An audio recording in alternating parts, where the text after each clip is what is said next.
How do you become sex on legs? How do you incite desire, excitement, and even arousal without the other person knowing why they're so turned on by you? In short, how do you seduce somebody subtly?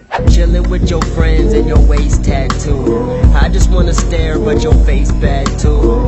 I don't really care that it's 2:08. You can come and hang, tell your friends come too. No, Trick, I said subtle. Did you miss that part? Jeez. Oh, you guys want to watch more of that thing? Okay, fine. 5 seconds max. Then we're going right back to science. I got the Hennessy, I got the canopy. You can't be mad at me, you not the enemy. Rapping just happen to pass up. I'll package my ass up and step into my luck. Ass so curly and ass so fat. Satisfied? Okay, moving on now. Today we're going to discuss 3 ways you can subconsciously seduce somebody, specifically on a date. We're going to go over appearance, mental, and physical, meaning using body language as well as some props. That's awesome. So what do you do? So I'm a biologist, and it's really fun. I work basically off and on the coast of Southern California, from San Diego up to San Luis Obispo, and we do a lot of erosion control projects. And Oh, I made a mistake. just some napkins in you, perchance, please. Thank you. Oof. It's so juicy. Wow, you're bald. I know, after I just complained about it. We'll let you finish your strawberry, and I'll just awkwardly watch you eat. All right, I'll take one more bite just for luck.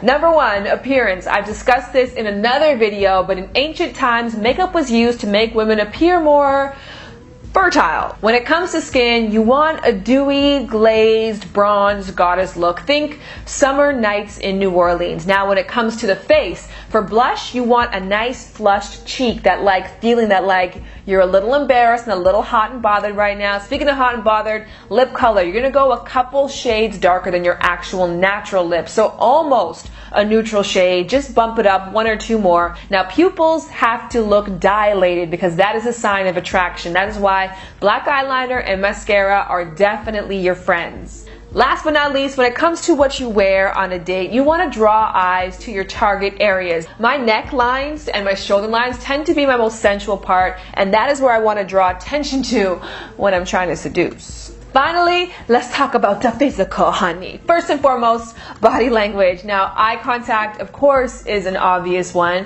Second to that is making sure your torso is open to somebody. So don't close it off with shoulders, arms, or worst of all, with a damn phone. Next, mirroring. Mirroring is another subtle way that tells our brain that somebody is feeling us. When they copy us, that means it's because they're trying to copulate with us.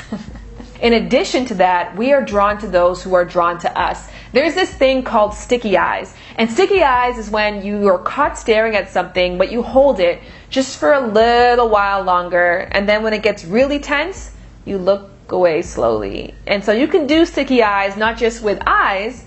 Mental is a massive component of seduction, and so not only am I thinking about it, I have to also visualize it, and you can't visualize it unless you look at it. So a couple times in the day you guys can see my eyeline drift from the eyes to the prize. So as you guys may have guessed already, I didn't just read and research this topic. I wanted to go out and actually test it. So on my show, Sham Booty is Your Perfect Date, I'm actually testing out different experiments on them to see if they work, because I don't want to give you guys false information. Now, to see the results, plus to see how this date unfolds, and to see my ridiculous commentary, you have to subscribe to Fullscreen. And for those of you guys who do not know, Fullscreen is a streaming service like Netflix or Hulu. But best of all, they give creators like myself, digital creators, a chance to create shows that we couldn't create by ourselves on our YouTube channel. So my show, Sham Booty is Your Perfect Date, is in season 2. Boo boo boo.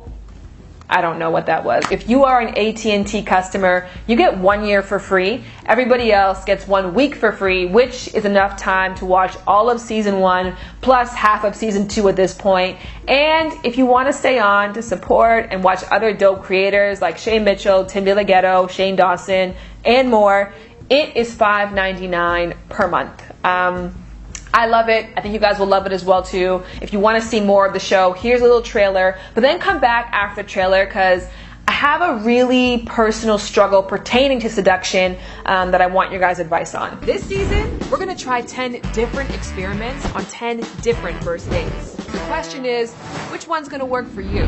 You can become someone's ideal match by mimicking their parent. No, looks are not enough alone to make you feel a true connection with someone. I'm Shannon. Nice to meet you. Woo. So I'm stroking the bottle, and as I'm doing so, naturally the lemon bursts and squeezes. So juicy. What's your most treasured memory? The day I got divorced.